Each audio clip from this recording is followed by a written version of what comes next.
Tuesday night podcast. We're glad you're joining us.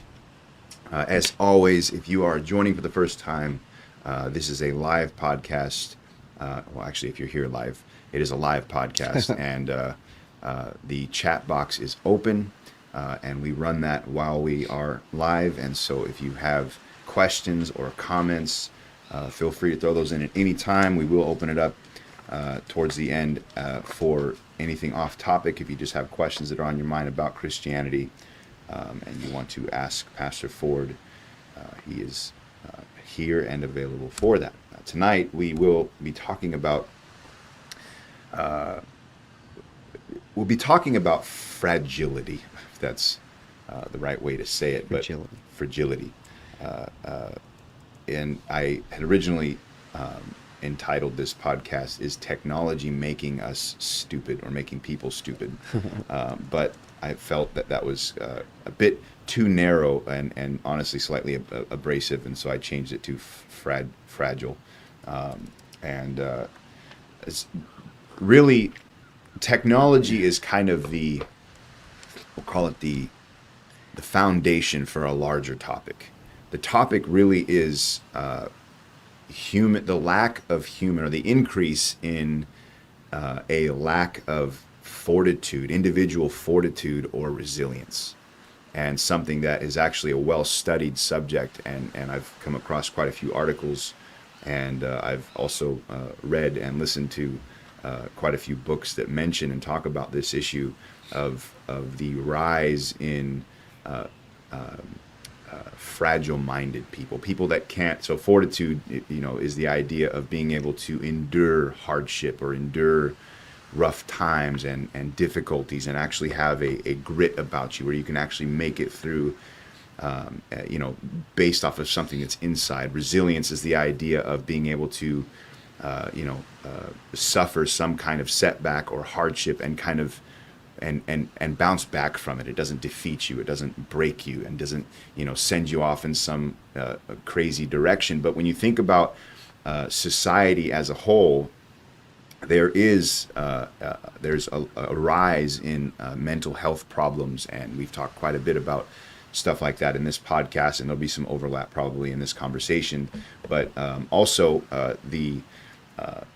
like I said, the subject is quite well studied, but the causes are multifaceted. It's not one thing. And so, like I said, technology is kind of what we'll talk about a little bit more specifically tonight, mainly because technology differs in that when you go through some of the studied out, potential causes, this has led to this and that has led to this. And when you read through some of those, technology is one of the ones that, among only a couple of them, that we actually can do something about individually right now. So like there are things you can't do anything about. The way you were parented, you can't change the political environment you grow up in. You can't change the economic environment you're growing up in. You can't change the things people do to you, but you can control obviously how you respond to things like that and how you move forward. But technology is something you can actually moderate right now.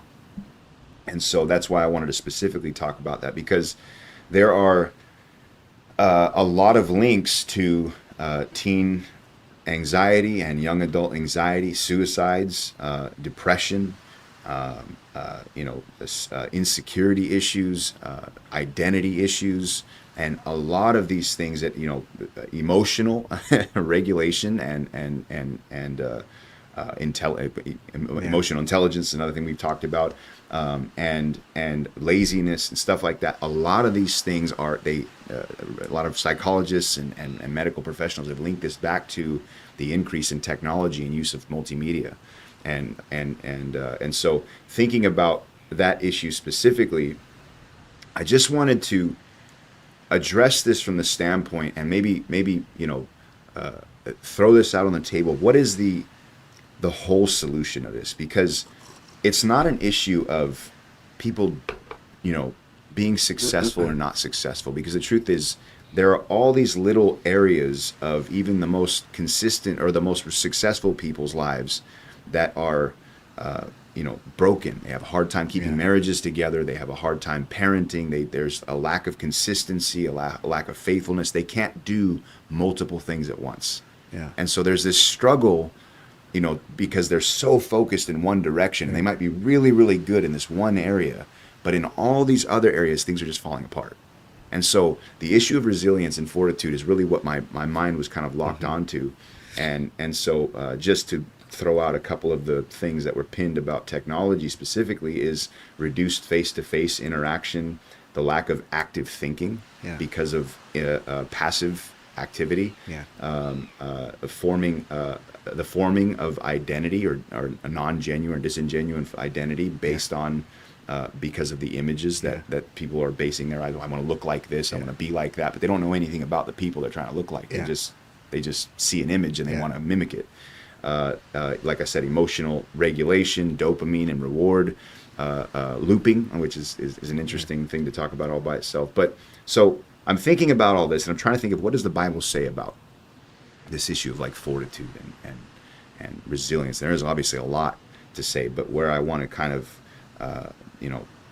build a foundation for this whole conversation is Philippians 4:12 through 13, when Paul's talking about himself, and he says, I know how to live humbly. I know how to abound in any and every situation. I have learned the secret of being filled and being hungry and having plenty and having need. I can do all things through Christ who gives me strength. That makes Christianity as a whole, if that's the Christian experience, or that's how Christians are supposed to be, or if that's something Christians should be able to demonstrate, that makes Christianity quite unique compared to the rest of the world, is it not? Well, if that was limited to Christianity, then I would say yes. But I don't think it is.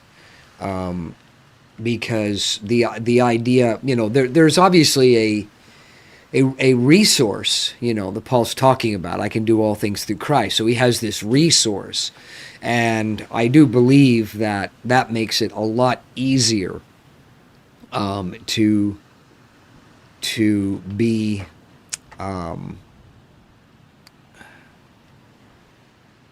what's the word that we want to use? We're talking about the idea of being fragile. What's the opposite of that? Robust isn't really the right word. Resilient, resilient. Yeah. So that's probably a good idea, a good thought. So resilience, I think that there's a better way to look at the idea of resilience. Resilience really is the ability to bounce back. Okay, so you can be a certain kind of person, you can experience a certain kind of thing, and you can bounce back from that thing.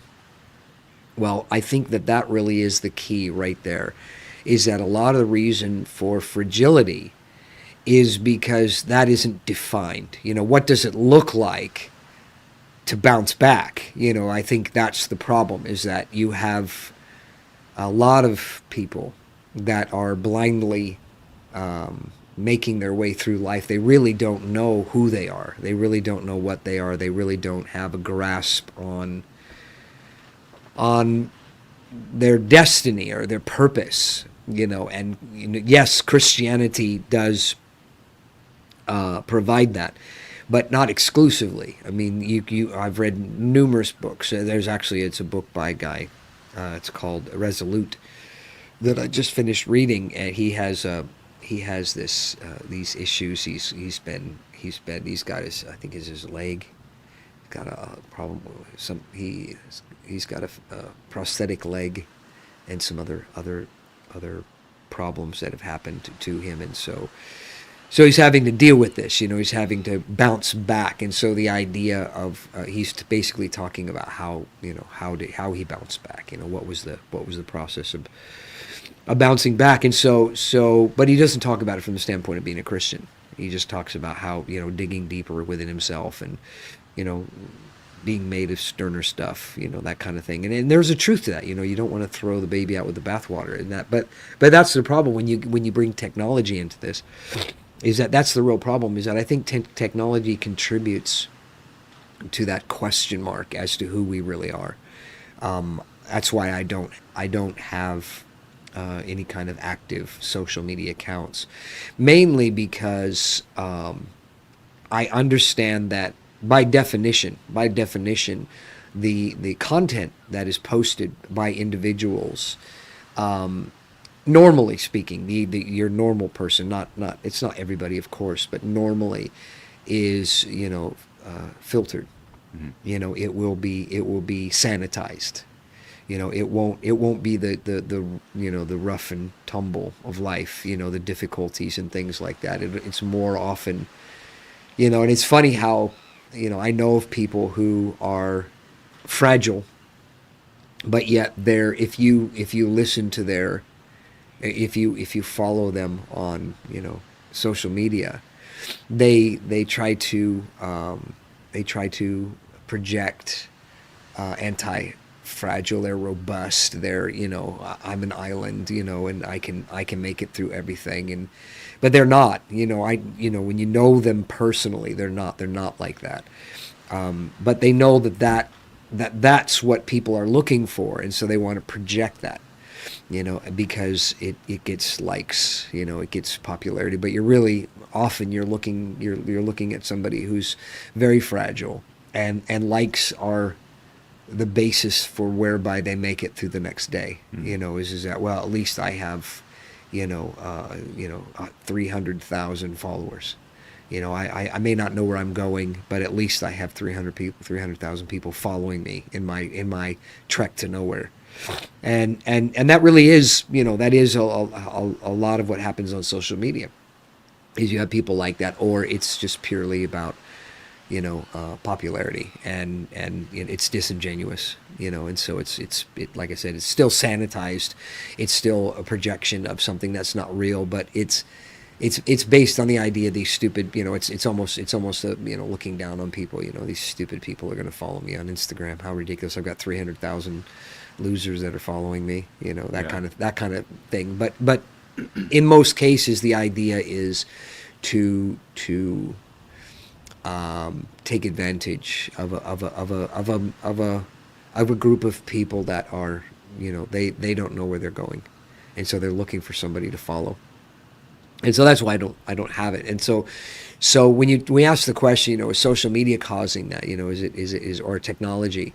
Is technology making people fragile? I think the real problem with technology is that it is causing people to live in a fantasy. The people who are making the content are living in a fantasy. The people that are they're imbibing that content are living in a fantasy, because they believe it's not a fantasy. And so it's a fantasy land when it comes right down to it, and it causes. It doesn't ever answer the question, what's my purpose in life? Yeah. You never get there. And so the idea of having problems, having issues in your life, and bouncing back, there's no back because there's no forward. So that, I think, is the main problem, is that if you really think about it, I think the main issue today is that people just don't know who they are. They don't know who they are or where they're going, and they're just hoping that somehow that this river that they're floating along will take them to where they want to go. But they don't really know where they want to go. They're just hoping that when they get there, it'll be fun. Yeah. So I think that's a lot of it.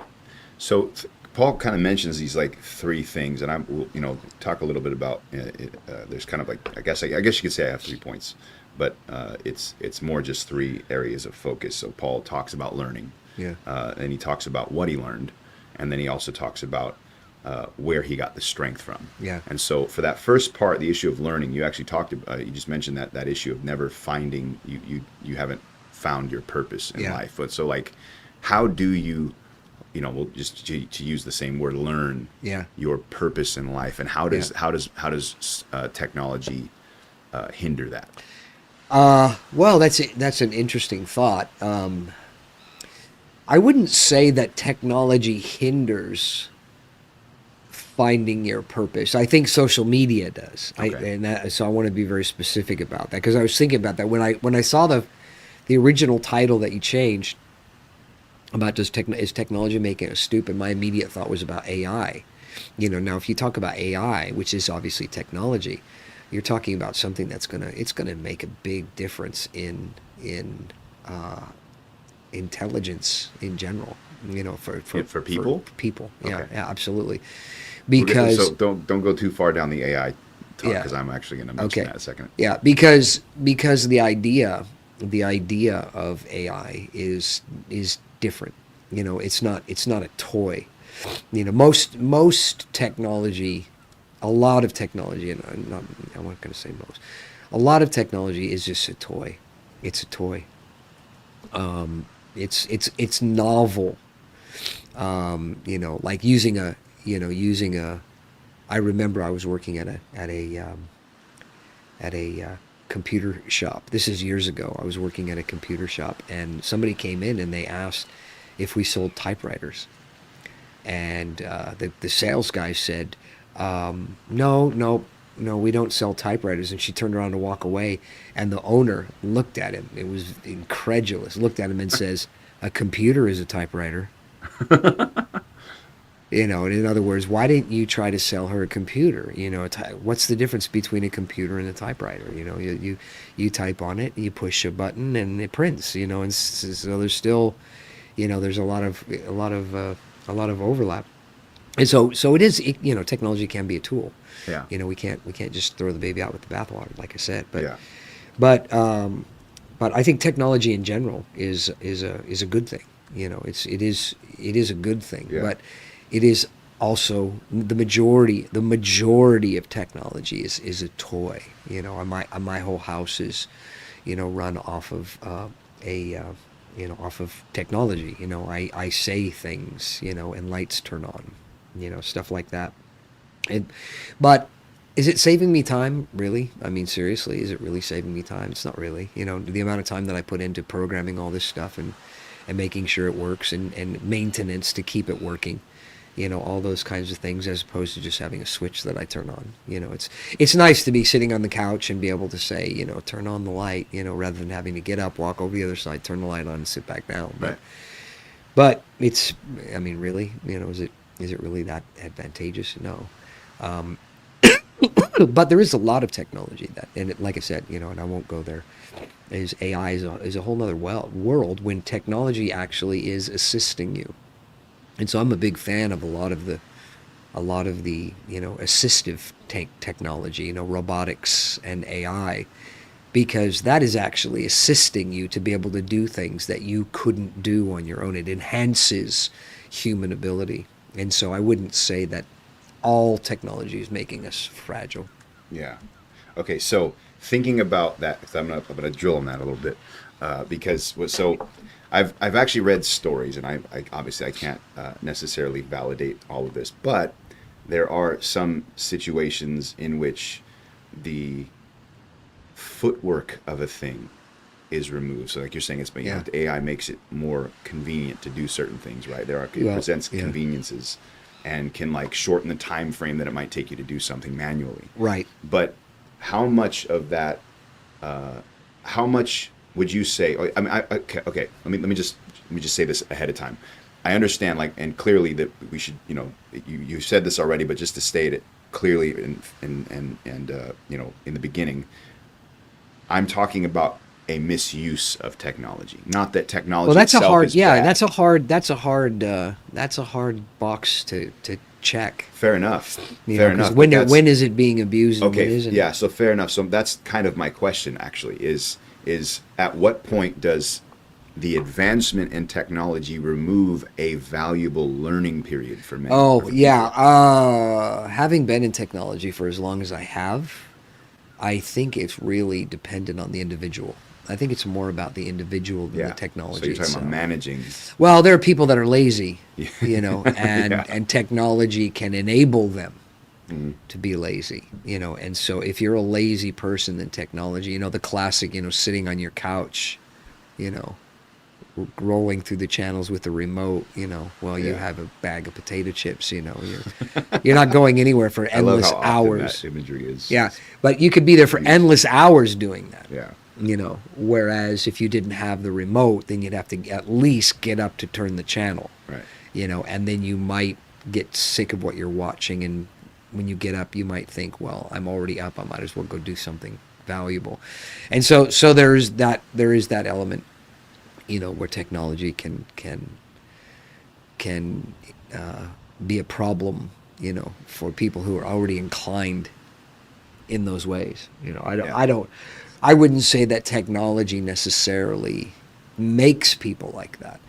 Although there's some technology, like I said, some technology, the toy versions of technology, TVs, movies, video games, those kinds of things that's what I mean when I say toys, is there's no real direct or immediate benefit from those things. And the truth is, the long term. I remember, when I haven't had a TV for 40 years. I haven't had a TV, mainly because I saw no reason to have a TV even before I became a Christian. And not getting a TV after I became a Christian was smart, because I had noticed, becoming a Christian, especially when you become a real Christian, which is a whole nother thing, but when you become a real Christian, you spend more time with people. Mm-hmm. And so you're learning about people and people's habits and things like that a lot more when you're a real Christian, because you being a real Christian makes you social. You're a more social person, not less. Yeah. And so people that become less social after they become Christians, they haven't actually really become Christians. They've become religious, and they don't fit anymore. They don't fit in the world. They don't fit in the church. They don't fit anywhere anymore. And so they're having a hard time, trying to find, again, they're back to that same thing of finding their place. Yeah. When they were in the world, they're going to bars and stuff like that. They may not have fit there, but other people were comfortable with them there. But then they become Christians, and they're not exactly all the way ready to stop that life, but at the same time they feel they have this obligation to Christianity. So they have one foot in the world, one foot in the church, and they don't fit either way, because the only other people that they can get along with are people that are exactly like that. And there's not a multitude of people like that, because usually those kinds of people don't want to be around other people, because they don't want to know, Yeah. they don't want them to know their hypocrisy. Yeah. So they're hiding, they're living. And so those are the kinds of people that usually live on social media, is because then that way they can hide, and they don't have to worry about anybody finding out that they're neither of this world or of eternal life. And so, so that's, so when you're social, and that's the point that I was getting at, is when you're a social person, you begin to learn about how people function. And it's interesting how, and it's been progressive, so I don't have a TV. I'm meeting people, I'm having conversations, because I'm reading, and I'm expanding my understanding by reading books.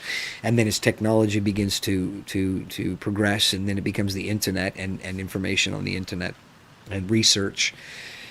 I don't have to make a trip down to the library, pull books off the shelf and look at stuff. I can just literally go to those books online. I can find information, from reputable sources and things like that right away. So it's just this technology is providing this treasure trove of information. But then, because I'm being social and I'm meeting people, it's amazing to me how people that they shortchange themselves. They don't really know anything. Yeah. And the reason is because they only get their education, their knowledge from very narrow sources, and they're quick and dirty. How can I find this information as fast as possible, as easy as possible, and whether or not that information's actually even valid or not doesn't matter. It's not important, as long as just somebody tells me what to believe or what to think.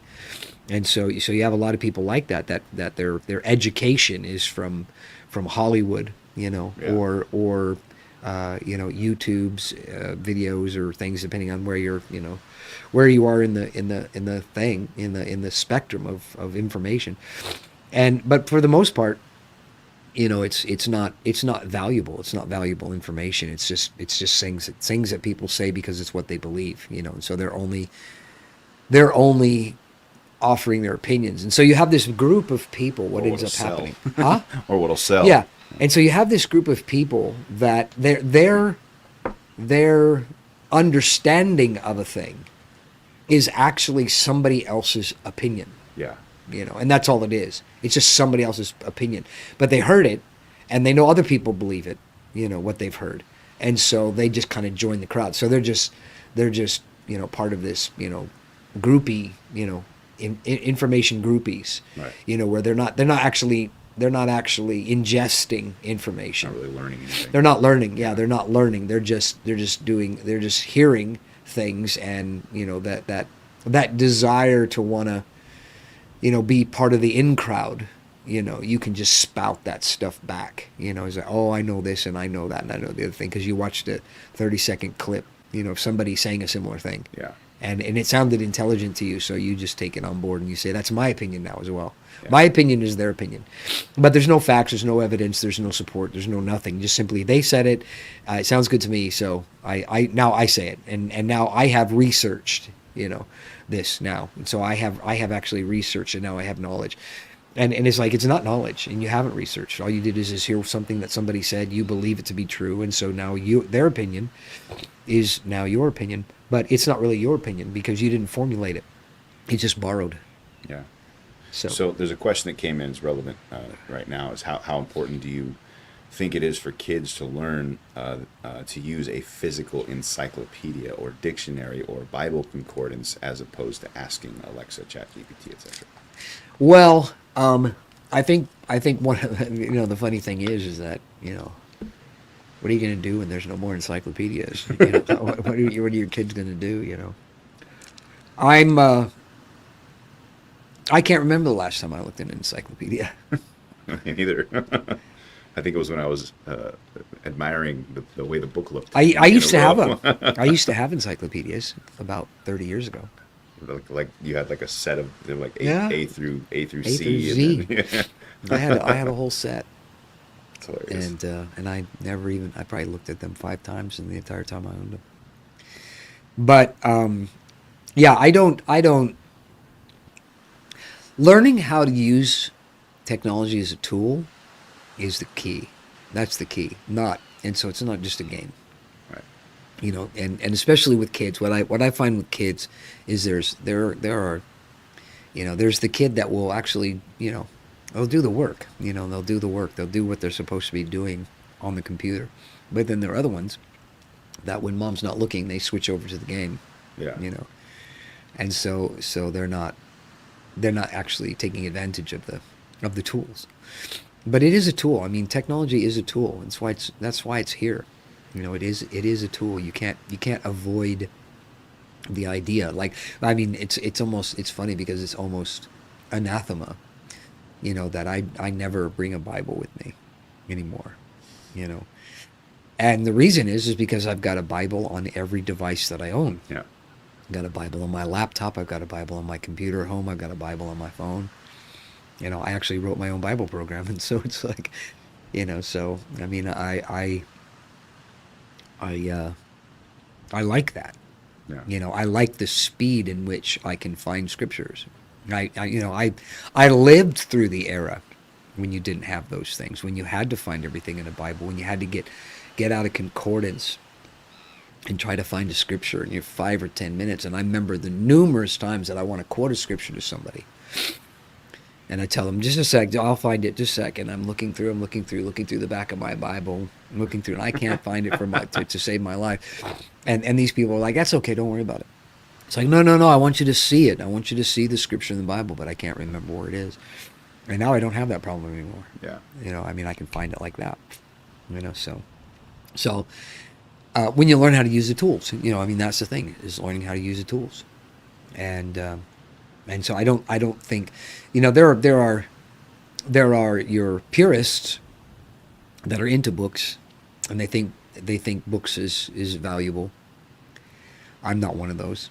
I think writing, the book, the content is valuable, but not the physical book. I don't think it's necessary. I don't think people who carry books. I remember when my kids, we used to fly back from England to America, and they would they would want to bring their books to read on the plane. It's a 9 hours, 10-hour flight, so they want to bring 5, 6, 7 books. It's like 30 pounds worth of books. That they've got, and they're like 7, 8, 9 years old, carrying 30 pounds worth of books through the airport. What what a blessing, it is to be able to just, now you just put it in your pocket, Yeah. and you don't even need to worry about it. So yeah, I don't think there's a disadvantage to having a physical book or not having a physical book. I know that there are people who, like I said, they're purists and they've got to have a book. I know people who say, I want a book because I want to smell the pages. And it's like that doesn't compute for me because it's like I'm not there to smell stuff. That's not the idea of all my senses, of using a book. That's not one of them for me. That the smell is not one of them for me. It's I want to read. I want to see it. And I want to see the text. I don't. And so I'm not discounting that people that like that kind of thing. But I think it's just a personal thing. I don't think it's a necessary thing. And if they know how to use them, they know how to use the tools properly. That I think is the key. So, if we were to just remove like, you know, the topic of method, how does somebody learn? Like, what is learning really? How do you learn things? How do you become an intelligent person? That's interesting.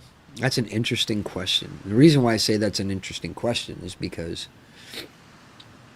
the idea of learning, and this is something that I think goes along with, the toy technology, is that something that has happened, and I think a lot of it, actually, it's not so much technology as much as I think it may be society in general, particularly American society, because it's not like this worldwide, is the idea when you got both parents working, and the kids are kind of raising themselves, they're not curious.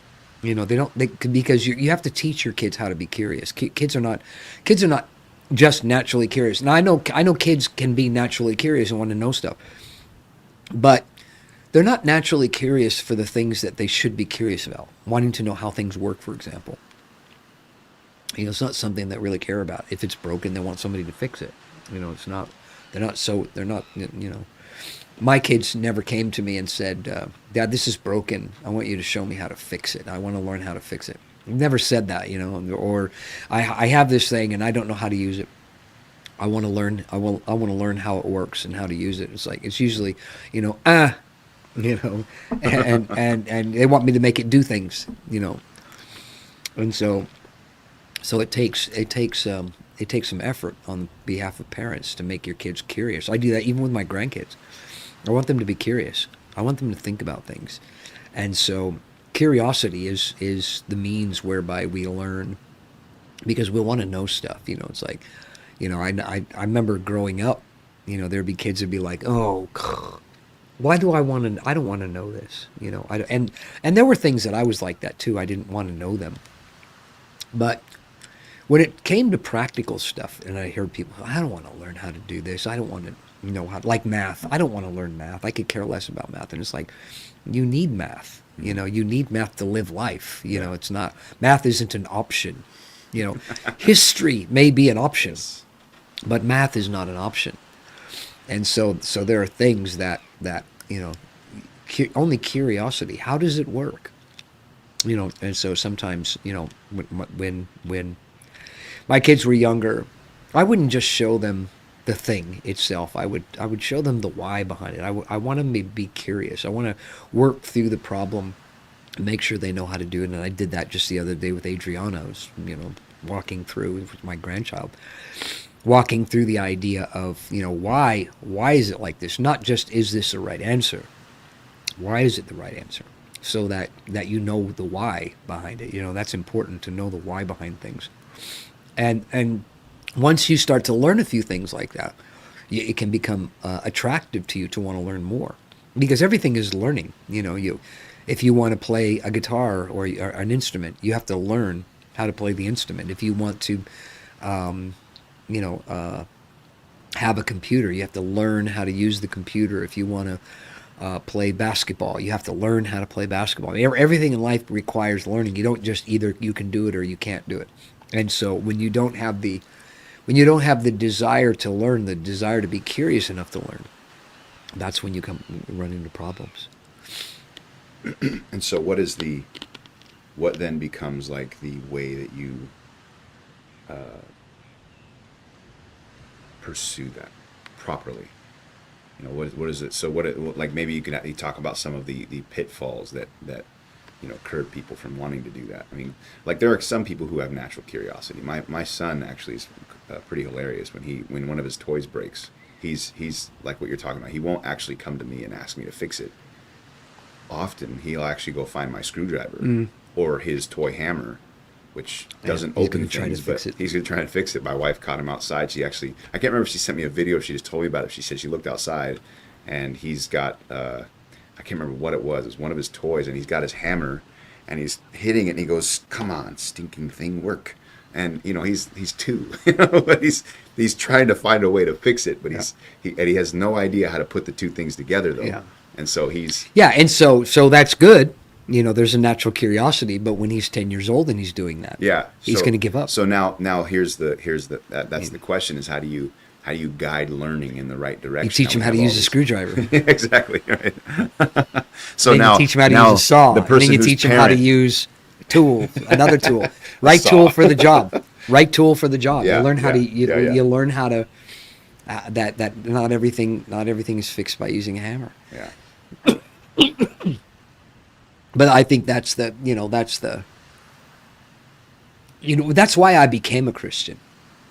Well, I shouldn't say that's why I became a Christian, as much as that's why becoming a Christian for me was such a fulfilling endeavor, is that having a curiosity as to who God is. And this is the thing I just don't, it's funny because I've been messing with ChatGPT. I had some ideas of some things, and I thought, I wonder what ChatGPT says about this kind of stuff. Because there are things that I found, that ChatGPT, it's fairly neutral, when it comes to information. It's agnostic. It doesn't come from the standpoint of this or that or the thing. It's not bent in a certain way. And it will actually tailor itself to your prompts, and so you have to be careful with your prompts that you don't get it to start saying things that you want to hear. And if you do that, it's interesting the kind of things that it comes up with. And I was having a conversation for the most part on evolution. It's always funny to say on the idea of evolution. Because some of the things I was thinking about, and I learned something which I thought was quite interesting, is that I learned something that I didn't know about evolution, because I'm asking questions and it's just answering me, but it's answering me honestly. See, because it doesn't have ChatGPT and these language models. They don't have an embarrassment chip, to where they're going to say something that's embarrassing, and so they want to cover it up or they want to hide it. They don't want to say it because they know it's embarrassing. So it comes right out and says it. And so one of the things was, it says, because I was questioning about the idea of natural selection and mutations, and so because we're the conversation had to do with a couple of things that I said is with evolution, is that the whole idea of survival of the fittest and these kinds of things, and so I'd asked the question about I said, so what about involuntary functions? Because involuntary functions are they are contrary to survival of the fittest, because involuntary functions at some point either have to not be necessary or be voluntary. And so if there is any kind of evolution of voluntary, like breathing, if breathing hits, once breathing, so we don't need to breathe, and then all of a sudden something happens, some mutation, and now we have to breathe and we have to do it voluntarily. Well, game over, because as soon as you fall asleep, you're dead. Because you're not going to be able to breathe while you're asleep. And so how can that be a mutation of natural selection? And so this was one of my questions, had to do with that kind of a thing. And it said, so the idea of mutations are random. They're just random events that happen. Natural selection is the mechanism whereby that mutation is considered advantageous, and so it passes along. And so I thought, wait a minute, now you're talking about intentionality. And I said, and that's and he said, yeah, that's one of the big problems with evolution, is one of the arguments against evolution is the idea of intentionality, language, of ridding the language of intentionality. And the interesting thing is it gave me an explanation about it. And basically it said, I'm trying to complete this because it's important to the point, but it said that that mutations are random, but natural selection is not. It's not random. And it gave the example of, if you have a dark, if you're in a dark environment and there are white mice, and then mice start coming along that are darker. Well, that is a natural selection because evolution will select the darker ones because against the dark background. I go, no, I said, that's not true. I said, it's the predators are the ones doing the selecting of the ones they can see. Yeah. The dark ones are being bypassed, And so got into this whole conversation about it. But the whole point that I'm making about that is when you're curious and you want to know truth. You want to understand truth, and I was talking about it from the context of being a Christian and why being a Christian is so attractive to me is because all of these questions of life, the meaning of life, how things work, the workings of the natural world, and all those kinds of things.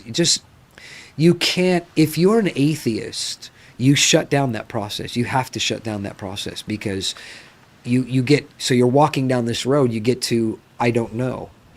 And then you have to stop there. You can't go any further than I don't know, nobody knows. You have to stop there at nobody knows because there's no more information and you just have to wait till somebody knows. And how is somebody going to know but through research and things, and it could be hundreds of years. But see, as a Christian, it doesn't have to stop there. And it's not the God of the gaps. It's not just simply saying that God is, and so God fills in these things. But when you understand creative processes, then you don't have to stop there. You don't have to stop at this question mark of, I don't know how this happened. You can look at this and say, well, the reason why this happened is because of this and that and the other thing, and these are things that happen. And it was not just God did it, but that there are processes, that there are actual processes that occur, and those processes have been put in motion by God. Like, you want to talk about gravity, you'll get to a point to where you have to get to, we don't know, but you don't have to do that when it comes to believing in God, because that so there is a such thing as gravity. Gravity follows natural laws, and you don't have to stop at we don't know from here and just wait until somebody shows up with it. No, you can say, okay, what about this and what about that? Is there another natural process? Is there another thing that God created that has a play in this? So you still have all the information that you need. And so being curious, though, is how you learn. And becoming a Christian, if you are curious, is the ultimate learning experience. Why do you say that? Why do you say it specifically to Christianity? Well, that's because now you understand that the universe is much bigger than human understanding, and so you can put things together that you can't put together. It's interesting how if allowed, I can talk about the Bible and things in the Bible and connections that I've made in the Bible between various things that have helped me to understand how life works, how people think, why people do the things that they do, from biblical texts in context, bringing those things together that people can look at and say, wow, that's amazing that you got that from the Bible, because in their mind, the Bible's just a stupid book.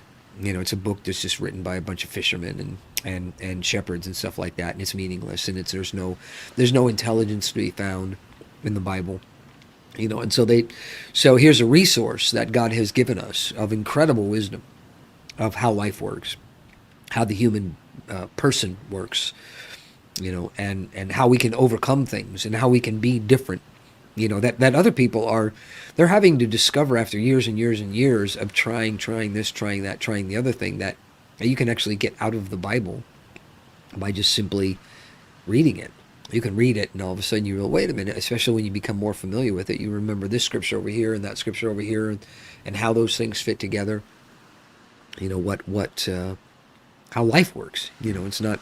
It's not. I'm not trying to make an argument that the Bible is scientific. I'm not trying to make that kind of an argument because it's not about science. It's more about a human personality. The more that you understand God, the more you understand about yourself, because we were created in God's image. And like you said in the beginning, people having depression and suicide and things like what? Why? Why do people want to kill themselves? Why do people get depressed? Why do people not feel like getting out of bed in the morning?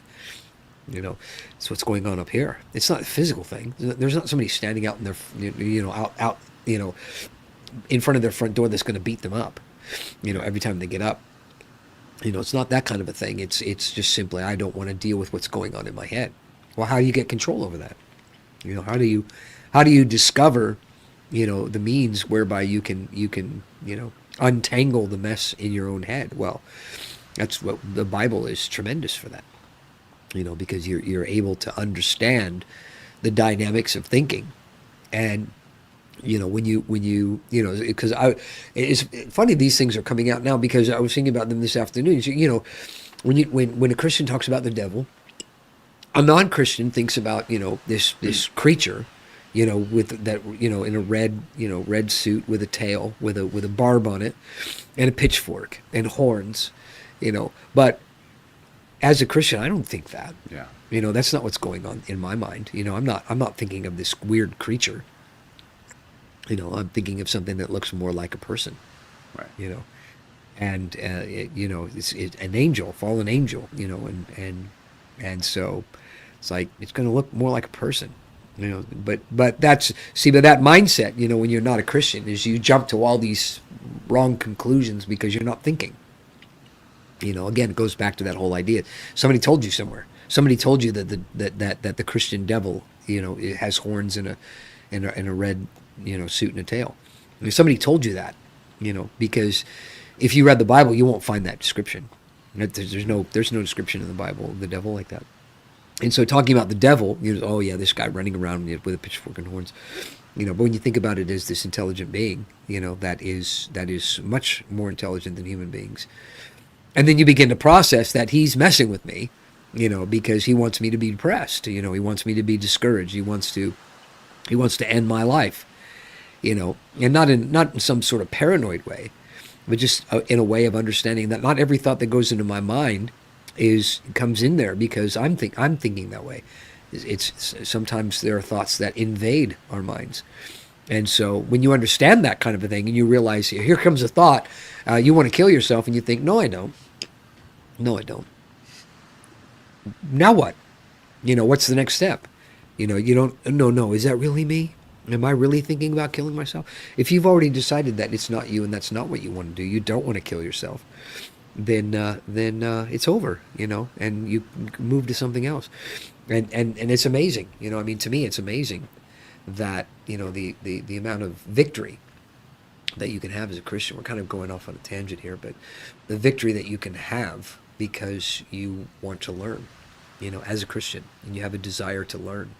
And it's not just reading the Bible and learning the Bible, but learning, seeing the application, the application of Christianity. I just finished listening to a book by a guy named Tom Holland called Dominion. And it's like, I compare it to the rise and fall of the Roman Empire. It's a similar type of book that goes through the history of Christianity all the way from the, I think it actually comes before the first century, but it definitely includes the first century all the way up through 1900s, 2000s. And it's interesting, it's interesting to me, the history, of all that. And, we're fortunate that we have that history. Technology has what has given us that history. There are many of the writings of the New Testament used to be believed, that the writings of the New Testament were, over 100 years after Jesus. But now because of technology, we know that's not true. That it's more like 50 to 70 years after, so it's much more relevant. But so technology does that, so you can't really, like I said, you don't want to throw the baby out with the bathwater. So we're at 7:49. If anybody has any off-topic questions, you can put those in, and we'll ask them right at our 8 o'clock mark. But so this is kind of the thing that stuck out to me about the scripture specifically, is because, what makes what Paul's talking about here different than, being resilient as a non-Christian. When because he says that idea of where he gets his strength from, but the statement that he makes when he says, "I can do all things through Christ." So that sounds to me different than what might be what might normally go through somebody's mind in general, not a non-Christian or Christian Yes, like. yes. I just don't. I don't. I'm not a big proponent of things go better with Jesus. Kind of thinking that somehow that if you have Jesus, then that just makes everything good. Yeah. It's not, because it's not like that. You have to have, well, like I said, technology, especially like robotic technology, exoskeleton stuff, that kind of stuff. It makes you a better person. You can take advantage of these things. You can lift more with a an exoskeleton type of thing. And I see Christianity the same way. Is that what you're able to achieve within your own ability is limited to, your human ability. But as a Christian, you're no longer limited by your human ability. You now have an ability beyond just being human. Yeah. And that was kind of the point that I was making, of having the Bible, God's wisdom, being able to access that in your life. I didn't, 21 years old, I didn't have any direction for my life whatsoever. I get saved, I give my life to Jesus, and immediately I know exactly what I'm going to do with my future. And the reason for that is because God has a destiny for my life. And so I'm not having to try to work that out on my own. I know, I just listen to God. Let him tell me my destiny. What has he created me for? What's my purpose in him? Why has he made me? Why has he created me? And fulfilling that is going to be the ultimate fulfillment in life. And so that makes it much easier to be able to do the things that can be done on our own. You have, Bill Gates, Steve Jobs, Elon Musk, people like that are phenomenal human beings. And so I don't want to discount the idea that God hasn't created us, because that's the other problem with evolution, is God has created us to be amazing even when we're not Christians. Yeah. Just by virtue of the fact that he created us. But you can never be what you were really meant to be apart from God. And so it's important that you get to know God and in a personal way. And that's another thing that, when it comes to religion, there was another question that I asked of ChatGPT. So here's the benefit of these things. So I asked ChatGPT, what's the difference between the Quran and the Bible and the Bible and other holy books? What is it that makes the Bible unique? And the answer was that other holy books do not engage in a personal relationship with God. They are based on obedience and the consequences of disobedience versus obedience. So if you're obedient, then you'll be all right. But if you're disobedient, then you're not going to be all right. But it's not about relationship. It's not about a personal, intimate relationship with God, where there's an interaction with God. And I thought that's quite interesting. And so again, there's technology being able to assist us with some of the harder questions of life, of understanding that the Bible's not like other books. And it's interesting that it was able to show the distinction between basically religions and God, because when it comes right down to it, that is the difference, is that we can have a personal, intimate relationship with God. And so AI technology, that's why for me, I'm ecstatic about the idea of AI technology, because it's a I believe that once it becomes more mainstream, where people are actually deriving wisdom, knowledge from AI, that a lot of these ideas, that we have today, as far as as far as evolution and the mysteries of the universe and things like that, that we're gonna start answering these questions, and the bottom line is going to be that there's going to be a revelation that God exists. Yeah. Not at a physical level where people are going to go, oh yeah, God exists because AI says so, but it's just part of the wisdom of the world that we live in. Right. That it's there. You can't have a world. You can't have a world like this without God.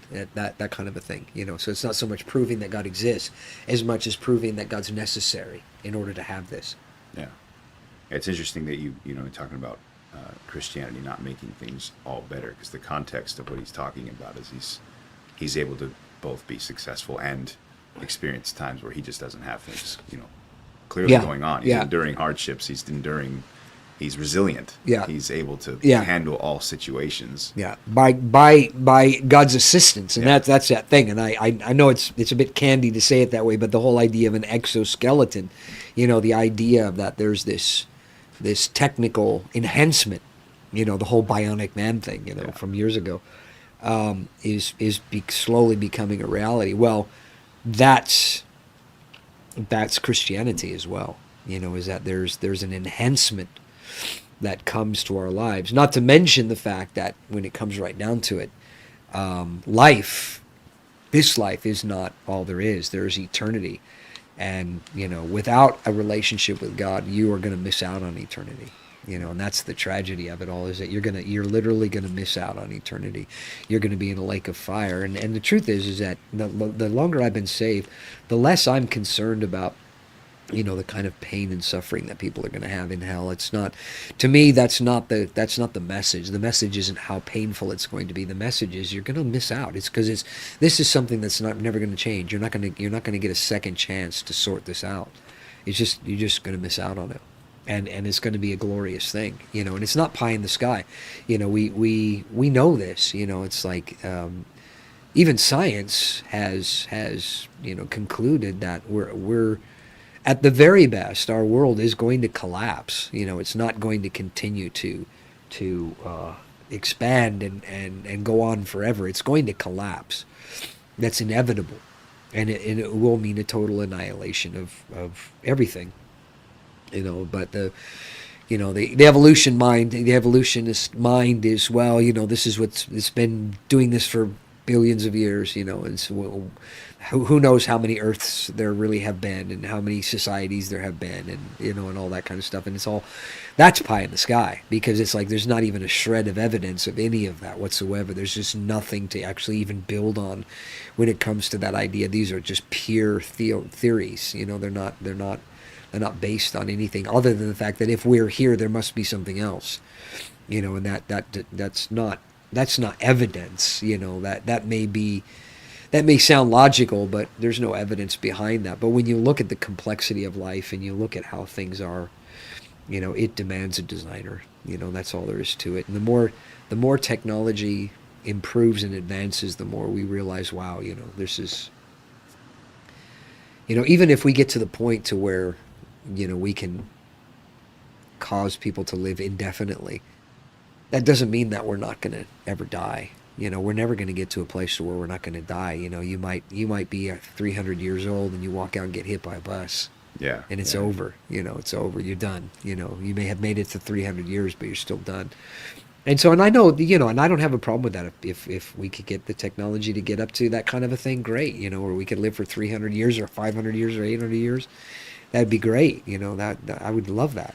But the issue is that at some point we're going to die. We are going to die. We're not going to live forever. And when we die, that's it for this life. Are we ready for the next one? Yeah. So that's I think technology is actually helping us when it comes to that. And so the idea, to answer the question, is technology making us fragile? No, I think we are becoming fragile for other reasons. I don't think technology is what's causing that. I mean, technology is a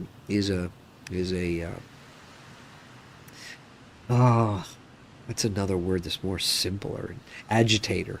Technology can agitate problems, but it's not the problem itself. I don't think technology is the problem, and I'm welcome technology. I'm looking forward to all kinds of cool stuff in my lifetime. Hopefully, I'll be around to see us land on the moon, and maybe Elon will get his way to Or you populate mean live on the moon. Mars. I mean, live on Mars. Mars. Yeah, to populate Mars. Yeah. But so I don't think technology is really making us fragile. I think we're fragile because we don't know who we are, but we have all these great opportunities to find out who we are, and we just don't do it, because we're too busy just kind of meandering through life and not really paying attention. And I like I said, I think technology has a problem, has a part to play in that, because I think, because when you first started the thing, with my first thought was, social media is making us tribal.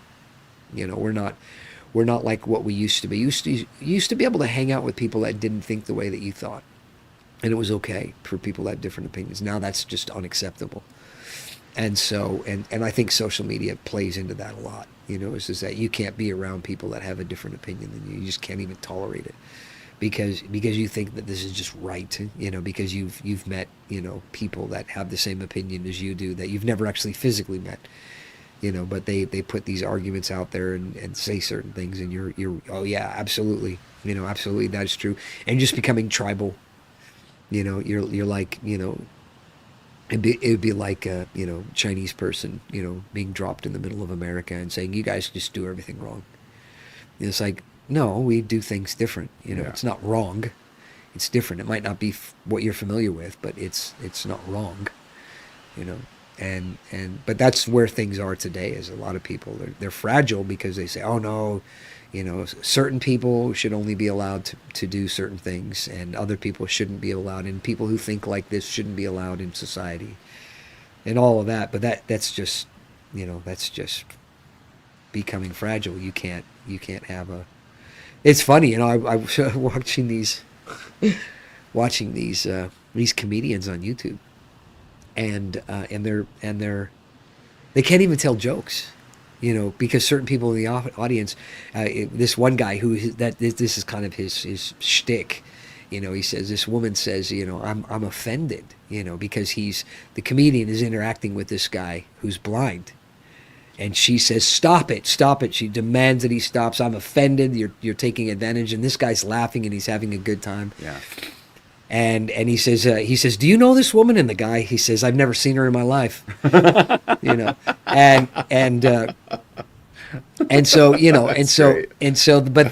this woman, she's offended for him, it's you just shut up, I'm offended for you, so I'm the good guy and he's the bad guy, and that's all there is to it. And this is the world that we're living in now. It does not pay to be a Karen, man. Yeah, but this is the world we live in. Yeah. It's not just being a Karen. No, I know. It's the idea that you're right. You're right because other people agree with you. Yeah. And that makes you right, because you can find especially on social media, you can find 100 people that agree with you, and so you think, well, that's it. Even though that does represent about 0.0001% of the world. Yeah. You're still convinced in your mind, because I found 100 people that agree with me, I'm right. Yeah. So that's what makes us fragile, is all that kind of nonsense. Well, you answered the question. That's it for tonight. It's 8:03. No off-topic questions. We will be here again next week. I am actually working on a series that I think will be interesting for folks, and so more. Check out our YouTube page for upcoming podcast. I don't know if it'll be next week. We might start it the following week, but I'm actually pretty excited about it. So, but as always, we do invite you to come and join us. We are a church. We do have a church service on Wednesday night, and so we'd love you to come and join us. If you have more questions, you want to have a conversation in person, we're here, we're available, and honestly, that's why we're here. And so we look forward to meeting you. If you decide to take your Wednesday night, come. Put the information on your screen here in a minute. You can find out more about us on our website as well. And like I said, resources on YouTube. And other than that, we'll be here again next week.